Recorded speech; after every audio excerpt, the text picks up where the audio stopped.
कौन है आपके शत्रु? यूट्यूब वीडियोस में आपके किन शत्रुओं के बारे में बात हो रही होती है? ऐसा कुछ भी नेगेटिव सुनकर आपका भी दिमाग चकराता होगा ना, क्योंकि आप तो सोचते हैं कि सभी तो आपके अपने हैं। जैसा प्यार आप सबसे करते हैं वैसा ही प्यार तो सभी आपसे करते हैं, तो फिर वे आपके शत्रु कैसे हुए? नहीं नहीं, यह यूट्यूब वीडियो मेरे लिए नहीं है। इसमें दिया जा रहा बकवास मैसेज मुझसे रिलेट नहीं करता और आप वीडियो बंद कर देते हैं, है ना? लेकिन ऐसा नहीं है। वीडियो में दिया जाने वाला मैसेज यकीनन सबके लिए नहीं है, लेकिन जो वीडियो में बताई जाने वाली बातों के साथ खुद को रिलेट कर पाए उनके लिए यह वीडियो देखना बहुत जरूरी है। आपका दिल, आपका भरोसा तब नहीं टूटता जब आपको यह पता चलता है कि कोई आपसे शत्रुता निभा रहा है। आपका दिल, आपका भरोसा तब टूट जाता है जब आपको यह पता चलता है कि आपसे शत्रुता निभाने वाला कोई और नहीं, आपका कोई अपना ही है। वह आपका कोई खास ही है, वह आपका कोई क्लोज वन ही है। कोई ऐसा जिसके साथ आपने जन्मों जन्म साथ रहने के वादे किए हों। कोई ऐसा जिस एक के मिलने से आपने पूरी दुनिया से किनारा कर लिया हो। कोई ऐसा जिस एक के साथ होने से आपको कभी किसी और के साथ होने की जरूरत ही महसूस नहीं हुई। कोई ऐसा जिसका साथ आपको कंप्लीट करता हो। कोई ऐसा जिसके साथ के बिना आप अकेले सरवाइव करने के बारे में सोच भी नहीं सकते। कोई ऐसा जिस एक के भरोसे आप चलते चले जा रहे थे। कोई एक ऐसा जिस पर आपने अंधा विश्वास कर रखा था। जब वह आपके पीठ में खंजर घोंपता है ना, तब आप टूटते हैं, तब आप पूरी तरह टूट जाते हैं, बिखर जाते हैं। फिर आपका सवाल ईश्वर से होता है, नाउ नेक्स्ट व्हाट? अब आपकी लाइफ में बचा ही क्या? अब क्योंकि यह सवाल आपका ईश्वर से था, तो अब ईश्वर का जवाब आपकी तरफ चल पड़ता है।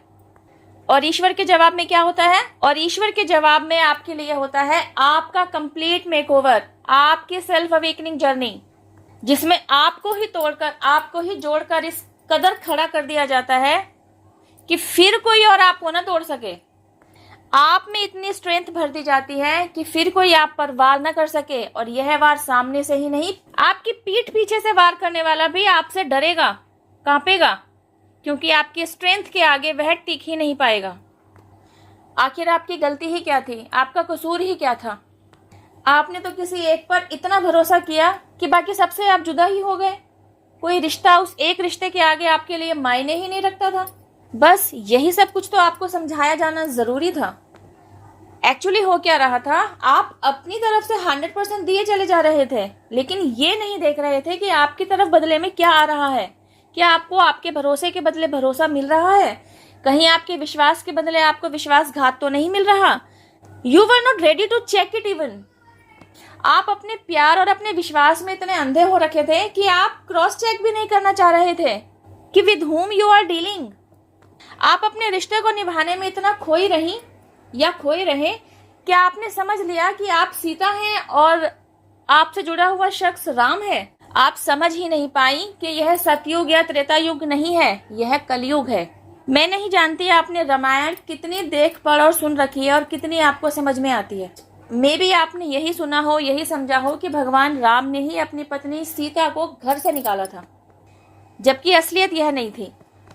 असलियत में माता सीता ने भगवान राम से खुद आग्रह किया था, क्योंकि वे अपने पति को तिल तिल जलता हुआ नहीं देख पा रही थी, तो उन्होंने ही अपने पति की दुविधा का रास्ता निकाला था कि वे उन्हें देश निकाला दे दें।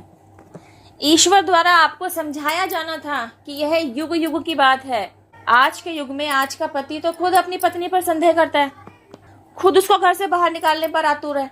ऐसे में अगर आप इनोसेंट हैं, आप चरित्रवती हैं, आपने ऐसा कोई गलत काम नहीं किया जिसकी तोहमत आपके पति द्वारा लगाई जा रही है, आप जेंडर स्विच कर सकते हैं या आपकी पत्नी द्वारा आप पर तोहमत लगाई जा रही है, तब आप क्या करें?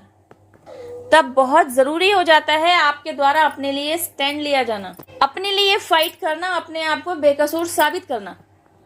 तो ये सब कुछ कैसे करेंगे आप तो निर्बल हैं, असहाय हैं, इवन फाइनेंशियली भी मजबूत नहीं है। Then how would you do? आप अपने आप को इनोसेंट कैसे प्रूफ करेंगे? ऐसे में अगर आपका अच्छा खासा बड़ा परिवार है, आपका मई का भी अच्छा बड़ा परिवार है, आपके ससुराल में भी बड़ा परिवार ही है और आपके बच्चे भी हैं, then how would you do? क्योंकि एक बार छीटाकशी होनी शुरू हुई और आपने उसको रोका नहीं, वह तो डे बाय डे बढ़ती ही जानी है। फिर तो टॉन्टिंग वे आपकी लाइफ का एक हिस्सा बन जाना है। Then suppose for an example, आप एक हाउस वाइफ है, अब आप क्या करेंगे? आपकी बैकबोन भी स्ट्रांग नहीं है, आपके पास पैसे भी नहीं है, इनकम भी नहीं है और आपके बच्चे भी हैं। Then what would you do? If you are suffering from these kind of situations, तो ऐसे में आप करेंगे ईश्वर के सामने खुद को सरेंडर, कंप्लीट सरेंडर। जितनी भी नेगेटिविटी आपकी लाइफ में क्यों ना भर गई हो, जितने भी नकारात्मक सोच आपसे जुड़े लोगों ने आपके लिए क्यों ना बना ली हो, फिर भी आप डटे रहिए। अपनी सारी सिचुएशंस को उठा के अपने इष्ट के सामने रख दीजिए और मांगिए उनसे अपने लिए इंसाफ। आप देखेंगे जैसे ही आप पूरी श्रद्धा के साथ सच्ची भक्ति से ऐसा स्टेप उठाएंगे ना, ईश्वर द्वारा आपके लिए न्याय किए जाने का प्रोसेस तभी से शुरू हो चुका होगा। और इस बात का दिव्य संकेत होगा कि आप तभी से 1111 देखना शुरू करेंगे। Not even in your surroundings, आपके सपने में भी आप 1111 देख सकते हैं। उठते बैठते सोते जागते कोई भी काम करते हुए, घर में आते हुए, घर से बाहर जाते हुए, सड़क पर, वर्क प्लेस पर, कहीं पर भी आपको 1111 नंबर जरूर बार बार दिखाई देगा। इसके पीछे का छिपा हुआ डिवाइन मैसेज है कि अब आपकी लाइफ में बहुत बड़ा बदलाव आने वाला है। यह बदलाव इतना बड़ा शिफ्ट लिए हुए होगा, न केवल आपका कंप्लीट मेकओवर कर देगा बल्कि आपकी पूरी लाइफ को भी बदल देगा। इवन अगर अब तक आप अपने पैरों पर भी नहीं खड़े ना, तो आपको इंडिपेंडेंट बनाकर छोड़ेगा। लेकिन हाँ, यह जर्नी इतनी आसान नहीं होगी। इसके लिए आपके द्वारा आपके ऊपर ही काम करवाया जाएगा। मतलब जेब खाली थी, दिल और इमोशंस हर्ट होने की चोट से आप जूझ ही रहे थे, अब आपको पूरी तरीके से तोड़ दिया जाएगा। आपकी लाइफ में आपके जो भी नाममात्र रिश्ते बचे हुए थे ना, उनसे भी आपका अलगाव कर दिया जाएगा, आपको बिल्कुल अकेला कर दिया जाएगा। एंड यू नो व्हाट, अगर आपके इन बिटवीन अगर आपके मन में सुसाइडल थॉट्स आएंगे ना, तो आपको मरने भी नहीं दिया जाएगा। क्यों? क्योंकि आपने खुद को तो ईश्वर के सामने सरेंडर किया ना, तो आप तो आपकी बागडोर सारी ईश्वर ने थाम रखी है। तो अब आपकी लाइफ में जो कुछ भी होगा ना, ईश्वर के अनुसार ही होगा। उनके डिवाइन प्लान के अकॉर्डिंग ही सारी सिचुएशंस आपकी लाइफ में अब क्रिएट होंगी। कुछ फेवरेबल भी हो सकती हैं और कुछ अनफेवरेबल भी होंगी।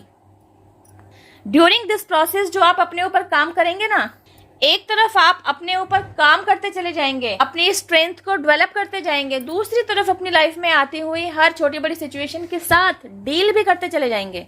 सरेंडर कर देने के बाद अपनी लाइफ में जिन सिचुएशंस के साथ आप डील करते चले जाएंगे ना, वे साधारण सिचुएशंस नहीं होंगी, बल्कि वे ऐसी सिचुएशंस होंगी जो आपको अपलिफ्ट करते चली जाएंगी। न केवल आप इमोशनल लेवल पर फुलफिल होंगे, बल्कि फाइनेंशियल और स्पिरिचुअल लेवल पर भी स्टेप बाय स्टेप बढ़ते चले जाएंगे। अपनी लाइफ में जिस मुकाम को आप पाना चाहते थे ना, आप देखेंगे end of the awakening journey आपने उस मुकाम को हासिल कर लिया होता है। इवन ड्यूरिंग दिस प्रोसेस न केवल आपके सारे डाउट क्लियर कर दिए गए होते हैं, बल्कि आपके पास्ट लाइफ कर्मास भी रिलीज करा दिए गए होते हैं। कामयाबी के शिखर पर पहुंचकर जब आप अपनी जर्नी को वापस से मुड़कर देखते हैं ना, पूरे डिवाइन रियल्म को थैंक यू कहते हुए नहीं थकते, बल्कि बारंबार ग्रेटिट्यूड देते हैं, क्योंकि आपने ईश्वर के उस डिवाइन प्लान को समझ लिया होता है, जिसकी वजह से आपने अवेकनिंग प्रोसेस से गो थ्रू किया होता है। आपकी जर्नी को कंप्लीशन तक पहुंचाने के लिए पूरे डिवाइन रियल्म द्वारा आपको दिए गए सपोर्ट, हेल्प, प्रोटेक्शन और ब्लेसिंग्स को समझ लिया होता है। इवन 1111 की महिमा को समझ लिया होता है। इस वीडियो में बस इतना ही। अब मैं आपसे मिलती हूँ मेरी नेक्स्ट वीडियो में। टिल देन हैव पेशेंस, रब्बा खैर, जय माता दी, take care, bye, stay blessed.